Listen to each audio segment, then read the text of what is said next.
आज के वर्ग को हम लोग प्रारंभ करते हैं। पिछले दिन हम लोग कृषि पाठ चल रहे थे। कृषि पाठ एक अच्छा पाठ है, इससे कई प्रश्न रहने की संभावना होगी। और कृषि में हम लोग पिछले क्लास में पूरे देखे थे धान के फसल के लिए क्या क्या भौगोलिक दशा हो सकता है, ये पिछले क्लास में हम लोग सुन चुके थे। आज के क्लास को हम आगे की ओर बढ़ाए तो इसमें सभी को मालूम था धान के लिए वर्षा की बात हम लोग कर लिए थे, धान के लिए भूमि और मिट्टी की बात भी कर लिए थे, धान के लिए टेम्परेचर की बात भी कर लिए थे और धान के लिए श्रमिक की बात भी कर लिए थे। हम लोग इसमें एक राउंड सुनते हैं फिर से। तो पिछला क्लास सभी को याद होगा, धान में वर्षा बताए थे 100 से 200 सेंटीमीटर की वर्षा की जरूरत होती है और धान के फसल में इसका जड़ पानी से डूबा हुआ रहना चाहिए। जब धान के फसल का जड़ पानी से डूबा रहेगा तभी ये धान भी किसान को डुबाएगा, खूब बढ़िया होगा। अगर इसका जड़ डूबा नहीं रहेगा तो ये अच्छा फसल नहीं देगा और इसीलिए धान के लिए ज्यादा वर्षा की आवश्यकता है। 100 से 200 सीएम वर्षा चाहिए। दूसरा नंबर हम लोग देखे थे कि धान के लिए समतल और उपजाऊ भूमि चाहिए। सबसे बढ़िया इसके लिए जो मिट्टी है वो मिट्टी हम लोग देखे थे जलोढ़ मिट्टी, और जलोढ़ मिट्टी के क्षेत्र में सबसे बढ़िया धान का उत्पादन होता है। और इसीलिए जब हम मानचित्र की बात करेंगे तो आप खुद समझ रहे होंगे कि यहाँ से लेके ये बेल्ट जो देख रहे हो ये पूरे धान का उत्पादन करेंगे और नीचे पतला इधर से चला जाएगा। ये सभी धान के सबसे प्रमुख उत्पादक क्षेत्र है। कभी भी मानचित्र में दे देगा और इन बेल्ट को दर्शाए तो आप समझ लोगे कि याद है किनारे जलोढ़ मिट्टी थे और जलोढ़ मिट्टी वाले जो भी बेल्ट होंगे वो धान के लिए प्रमुख उत्पादक क्षेत्र है। मुख्य रूप से जो हमारे भारत की बात हो तो बंगाल, जो वेस्ट बंगाल है, ये धान के उत्पादन में सबसे प्रमुख स्थान रखता है। पश्चिम बंगाल में धान के उत्पादन में सबसे प्रमुख स्थान, ये आपको दिमाग में सेट रखना है। बाकी ये सभी बेल्ट में धान होते हैं, नीचे भी धान होते हैं। नीचे ध्यान दोगे गेहूं नहीं होते। जब साउथ में चलेंगे तो नीचे गेहूं नहीं होते हैं, नहीं के बराबर है। और इसीलिए नीचे जब गेहूं नहीं है तो नीचे जब भी जाओगे तो चावल बहुत ठीक ठाक है और चावल के आइटम ही चलेंगे। इसीलिए दक्षिण भारत में ज्यादातर समोसे और जलेबियां कम मिलेंगे, मसाल डोसा और इडली ज्यादा मिलेगी। कारण सीधा सा है क्योंकि चावल यहाँ ज्यादा है, उससे रिलेटेड डिश आपको यहाँ पे मिल पाए। ये चीज हम लोग देखे धान के बारे में पिछले क्लास किए थे। आज हम लोग यहाँ पे आगे की ओर बढ़ाएं तो इसमें हम लोग देखेंगे गेहूं से शुरू होते हैं और इसी से रिलेटेड विभिन्न क्रांतियों की चर्चा होगी। आज हम लोग सभी क्रांति और उसका डिटेल सुन लेंगे और अगले क्लास में हम लोग इसके नस्ल और जानवरों के नस्ल, ये पूरी चीज देखेंगे और अगला दिन कृषि आपका अंतिम क्लास होगा। अगले क्लास में कृषि कंप्लीट खत्म हो जाएगा, तब हम लोग नए चैप्टर की ओर चलेंगे। तो चलिए हम सभी का ध्यान यहाँ पे चाहते हैं गेहूं के बारे में थोड़ा बढ़िया से सुन लीजिए, एकदम क्लियर हो जाएगा। गेहूं भारत में बहुत कम होते थे। हम लोग के यहाँ केवल एक ही मेन फसल थे, वो फसल था धान, गेहूं नहीं के बराबर। और आज भी कई ऐसे गाँव हैं जहाँ पे धान ज्यादा है, उनके यहाँ तीनों टाइम चावल बन जाए, रोटियां नहीं बनती। और अगर हम 1960 के पहले की बात करें तो ये तो और खतरनाक है। 1960 से पहले की बात करें तो ज्यादा से ज्यादा सभी के यहाँ सिर्फ और सिर्फ धान। बहुत अमीर घराने थे जो रोटियां खाते थे और वो भी रोटी गेहूं की रोटी, तब तो बहुत अमीर है, मड़ुआ की रोटी चलती थी। 60 से पहले जो लोग हैं वो मड़ुए की रोटी सोचो खाते थे, गेहूं की रोटी नहीं मिलती थी। गेहूं की रोटी मिलने का मतलब है अच्छे घराने से संबंध। और इसीलिए उस समय एक ही फसल मेन था, धान। और अगर किसी कारण से धान का उत्पादन नहीं हुआ तो उस समय अकाल पड़ जाते थे और कई लोग भूखे मरने की नौबत आ जाती थी। आज तो कम से कम भूखे मरने की नौबत नहीं, चावल नहीं होगा तो गेहूं ठीक हो गया तो तीनों टाइम गेहूं मार देंगे। डबल ऑप्शन हम लोग को मिला हुआ है। और उस समय गेहूं आते भी थे तो भारत को दान में मिलता था। जैसे भिखारी को दान देते हो ये सोच के कि इसको देने से पुण्य मिलेगा, गरीब है, उसी प्रकार से भारतीयों के लिए दूसरे देश से गेहूं दान में मिलता था कि पुण्य होगा बहुत गरीब। वो भी कैसा गेहूं, अमेरिका वगैरह वो सब गेहूं बेचते थे जो उनके जानवर भी सूंघ के छोड़ देते थे कि खाने योग्य नहीं है, तो हम लोग के दान में चला आता था कि समुद्र में फेंकने से अच्छा है भारतीय खा ले। इतनी खराब स्थिति थी 1960 में। इसी समय चीन का हमला है, कुछ दिन बाद 65 के आसपास देखेंगे पाकिस्तान का हमला है।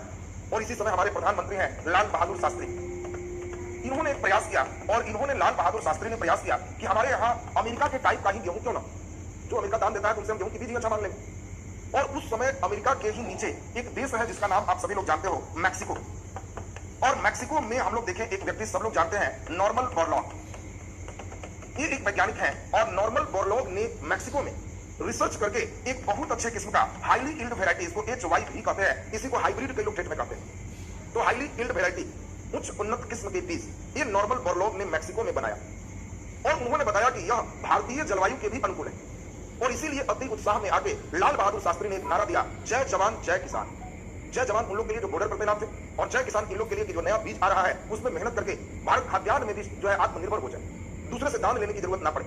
और आपको सुखद आश्चर्य होगा, इसके लिए चाहिए थे कुछ ऐसे क्षेत्र का चयन जिन क्षेत्रों में बड़े बड़े भूखंड हो, चूंकि हाईली इल्ड वेराइटी के बीज सभी जगह नहीं होंगे, ज्यादा सिंचाई चाहिए, ज्यादा बड़ा बड़ा खेत चाहिए, मशीनों के द्वारा यहाँ पर ज्यादा उत्पादन होगा। और इसी के लिए 3 बेल्ट को शुरुआत के लिए चुना गया। ये तीनों बेल्ट थे पंजाब, दूसरा नंबर जो बेल्ट थे ये हरियाणा और तीसरा नंबर जो बेल्ट थे ये थे पश्चिम उत्तर प्रदेश।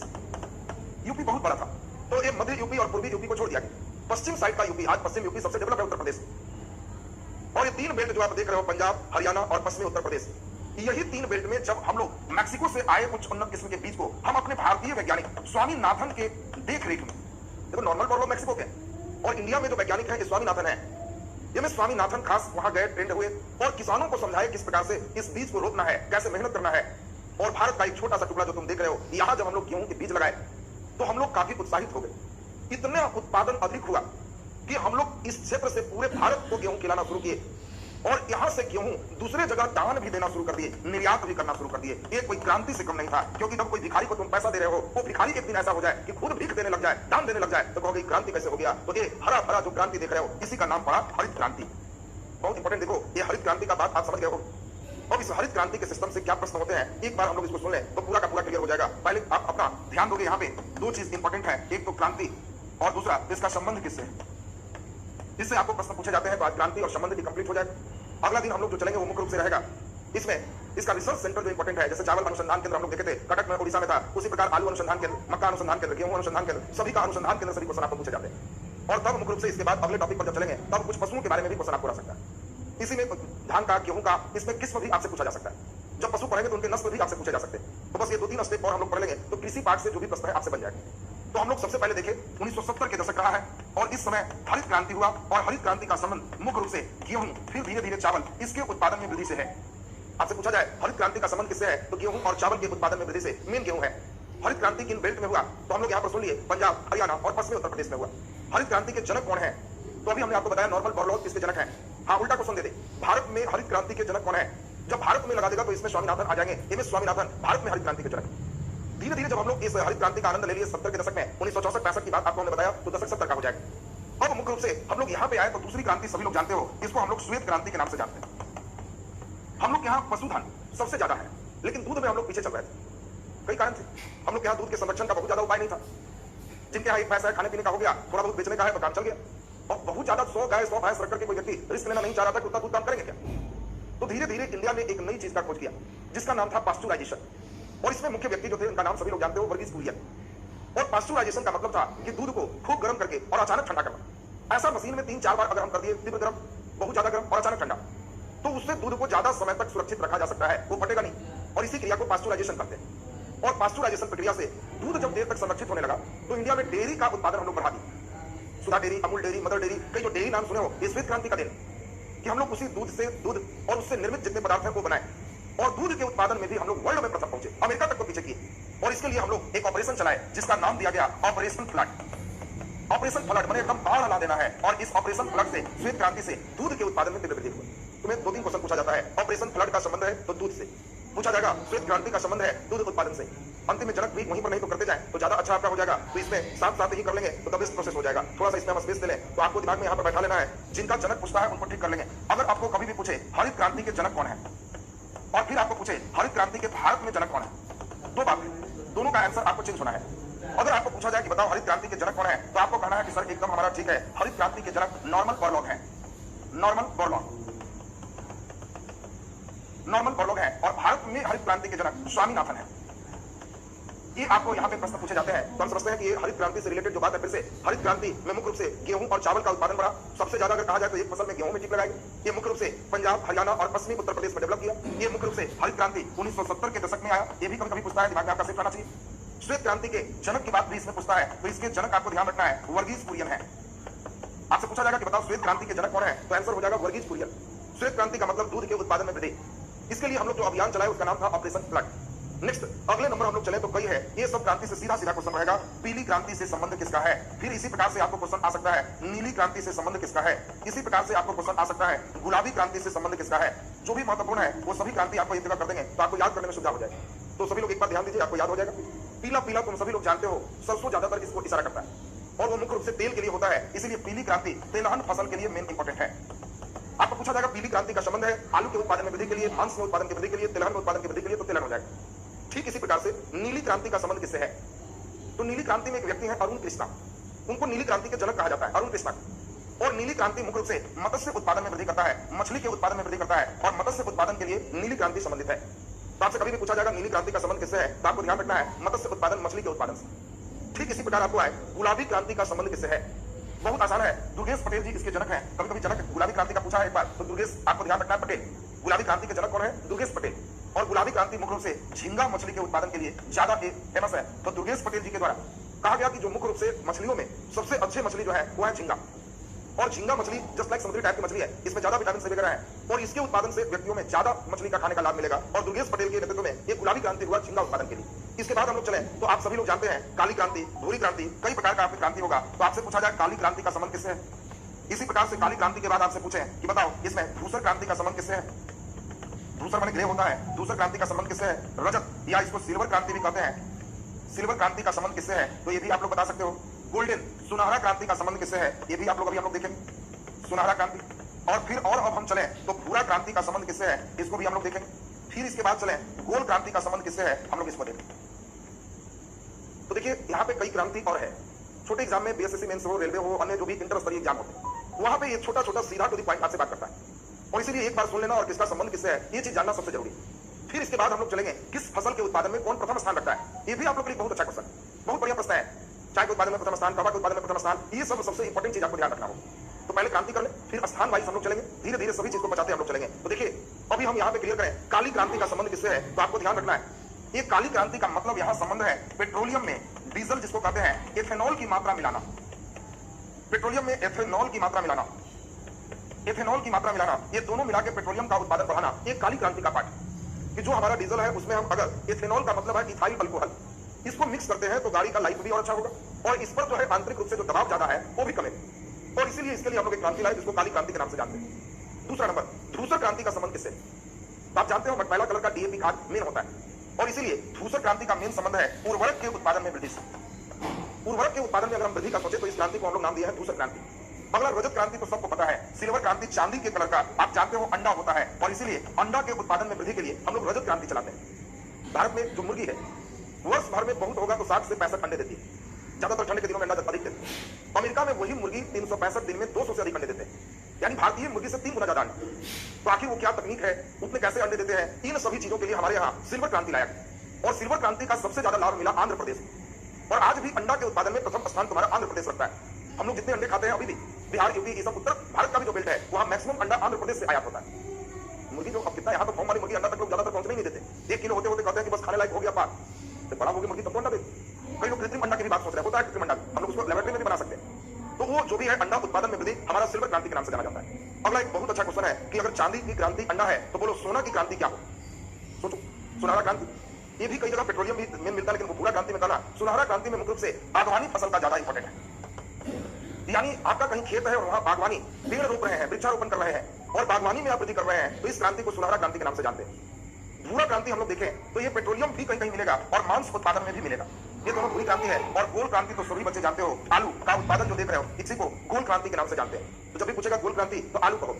आजकल एक और नाम सामने उभर कर आ रहा है जिसको हम लोग कहते हैं इंद्रधनुषी क्रांति, ये भी एक अच्छा शब्द है इंद्रधनुषी क्रांति। अब आपसे पूछा जाए इंद्रधनुषी क्रांति का मतलब क्या है, तो आप खुद जानते हो कि इंद्रधनुष में सभी रंग पाए जाते हैं, और सभी रंगों को मिलाकर अगर किसी प्रकार की क्रांति होगी तो उसको हम इंद्रधनुषी क्रांति के नाम से जानते हैं। सब रंगों का मतलब है सभी के उत्पादन में संतुलित रूप में वृद्धि अगर हो तो हम लोग इसको इंद्रधनुषी क्रांति कहते हैं। चावल, गेहूं, ये जितने चीज है वो सब के उत्पादन में एक बैलेंस वे में अगर हम ग्रो कर रहे हैं तो इंद्रधनुषी क्रांति कहलाता है। तो एक विभिन्न प्रकार की क्रांति आप सभी लोग अभी देख चुके, ये सभी क्रांति हम समझते हैं, एक नजर आप सुनेंगे तो एकदम क्लियर हो जाएगा। 2 का जनक पूछा जाएगा, बाकी में जनक से काम है नहीं, जबकि अरुण कृष्णन, दुर्गेश पटेल कई लोग का नाम हम लिए, लेकिन उधर से ज्यादा क्वेश्चन नहीं रहते, यहाँ से क्वेश्चन रहते हैं। तो अब कौन सी क्रांति का संबंध किससे है, ये पूरे ढंग से बढ़िया से एक बार लिख करके पूरे आप इसको बचा लो।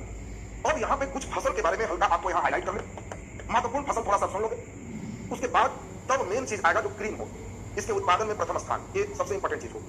दूसरा, फसलों के कौन कौन से किस्म है, ये दूसरा नंबर देख लो। तो उत्पादन में प्रथम स्थान और फसलों के किस्म जब देख लोगे तो इधर का स्टेप निकल जाए। तब पशु के बारे में थोड़ा सा सुन लोगे तो कृषि चैप्टर कंप्लीट हो जाए। यानी 3 इंपॉर्टेंट चीज का जिक्र तीनों अगले क्लास में आपका होना है। आज महत्वपूर्ण कुछ फसल है जिसके बारे में आपको जानकारी और विशेष दे। तो सबसे इंपॉर्टेंट हम लोग देखें फसल में एक इंपॉर्टेंट चीज हम लोग पिछले क्लास में हम लोग देख चुके थे और भी देख लें, धान है, गेहूं है, फिर हम लोग देखें चाय है, फिर देखें कहवा है, फिर हम लोग देखें इसी के बाद मक्का है, फिर इसके बाद गन्ना है, जो जो कपास है, जो जो प्रश्न आपको बन सकते हैं, इन सभी चीज पर हम एक बार चर्चा करें। सुनिए जरा ठीक से, कोशिश करना है कि इन बातों पर ध्यान दीजिए ताकि इधर से बेसिक स्ट्रेंथ का जो क्वेश्चन है आपका बन जाए। देखो सबसे महत्वपूर्ण चीज जो है उसको सुनेंगे। धान के बारे में आपको पिछले क्लास में हो चुके थे, आज भी शुरुआत में उसी से बताया। गेहूं में इंपॉर्टेंट चीज हम लोग सुने, गेहूं के लिए ज्यादा वर्षा नहीं चाहिए और कम भी नहीं चाहिए, 50 से 100 सीएम वर्षा होनी चाहिए। यानी गेहूं एक ऐसा रबी फसल है जो केवल ओस और शीत के भरोसे नहीं चलेगी। अगर कोई किसान गेहूं रोपे हैं और ठंड के दिनों में पानी पड़ रहा है तो इनको लाभ है। हाँ, अगर मसूर रोपे हैं, चना रोपे हैं, तो कुछ और रोपे हैं, तो उन सभी में पानी से नुकसान, क्योंकि गेहूं के लिए वर्षा 50 से 100 सीएम चाहिए। अगर नहीं वर्षा होती है तो किसान को 2 से 3 बार खेत में पटवन भी करना पड़ेगा गेहूं के। यानी गेहूं को वर्षा चाहिए। धान में हम लोग देखे थे, इसके बाद शुरू हुआ था 100 से 200 सीएम वर्षा चाहिए। अब इंपॉर्टेंट आ जाओ चाय, इसको तो 200 सीएम से ज्यादा वर्षा चाहिए। कई बार सजाने के लिए भी आया, वर्षा की दृष्टि से सबसे अधिक वर्षा की जरूरत होती है धान को, गेहूं को, चाय को, कहवा को। तो आपको ध्यान रखना है चाय को सबसे ज्यादा वर्षा की जरूरत चाय को है, और चाय में 200 सीएम से ज्यादा वर्षा चाहिए, धान से भी ज्यादा पानी।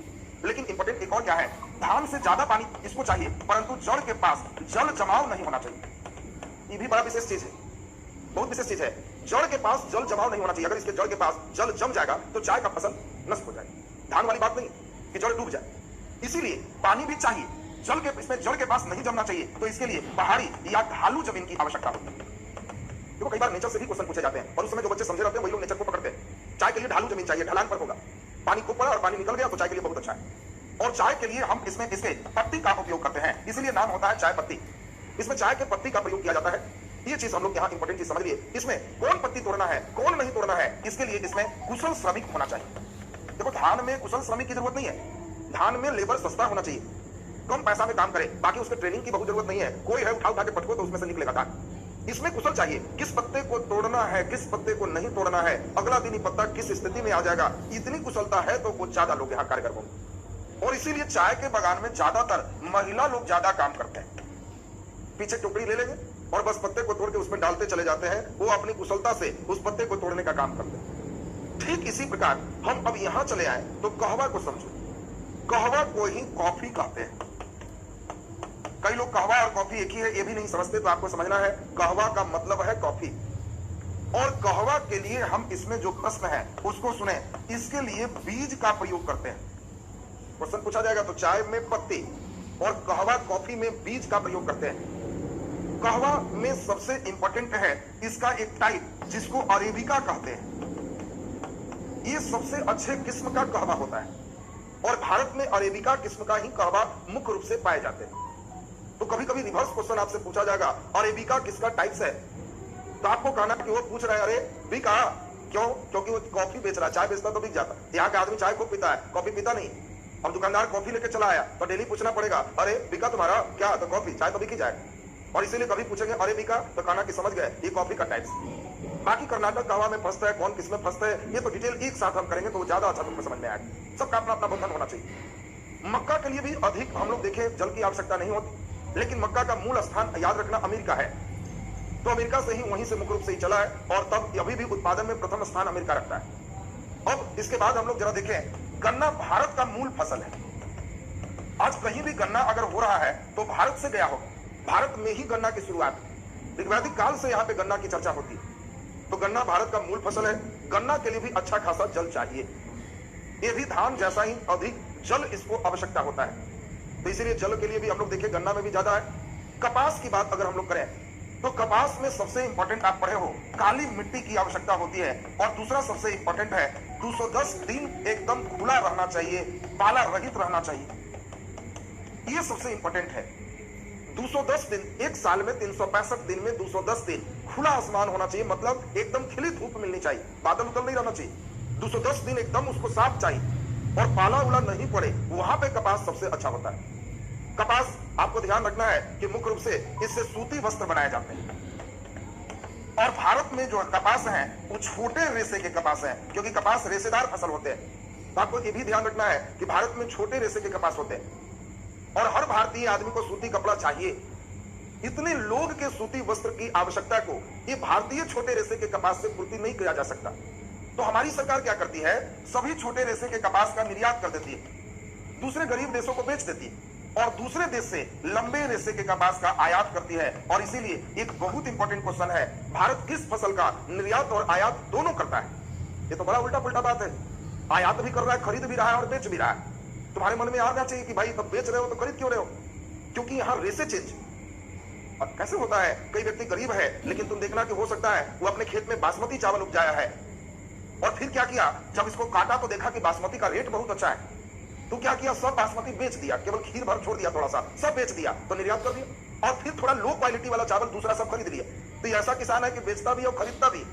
अब तुम इसको डांटोगे कि भाई जब तुमको खरीदना है तो बेच क्यों रहे हो, तो वो समझा रहा है कि 1 मन बेच दिए तो 3 मन धान हो गया, और इसके बाद बाकी का पैसा आराम से कर लिए, इतना हाई क्वालिटी के खाने का क्या जरूरत है, मरना तो एक दिन ही, लो क्वालिटी से काम चला ले। ये भी कंसेप्ट वाला बहुत लोग मिल जाएगा। तो भारत भी उसी प्रकार से कपास का आयात और निर्यात दोनों करता है। बाकी चाय के साथ अलग कंडीशन है जो कि हम लोग डिटेल देखेंगे। अब मुख्य रूप से हमारा सबसे इंपॉर्टेंट टॉपिक आ जाएगा, और वो होगा उत्पादन में प्रथम। ये सबसे इंपॉर्टेंट है। यहां से क्वेश्चन आपको आएंगे, कौन उत्पादन में प्रथम है। उत्पादन में प्रथम के बाद तब आएगा फसल का किस्म। इसके बाद इंपॉर्टेंट हो जाएंगे विभिन्न पशुओं के बारे में हम लोग देख लेंगे, और बस आपका कृषि पाठ अगले दिन कल खत्म। तब मानसून चलेंगे। मानसून जब हो जाएगा तब परिवहन, संचार और आगे की ओर बढ़ते जाएगा भारत का भूगोल। आज का क्लास आपका यहीं तक, क्लास हम लोग यहाँ समाप्त कर। जिनको कुछ बातें करनी है तो वो लोग हैंड्स रेज कर सकते हो।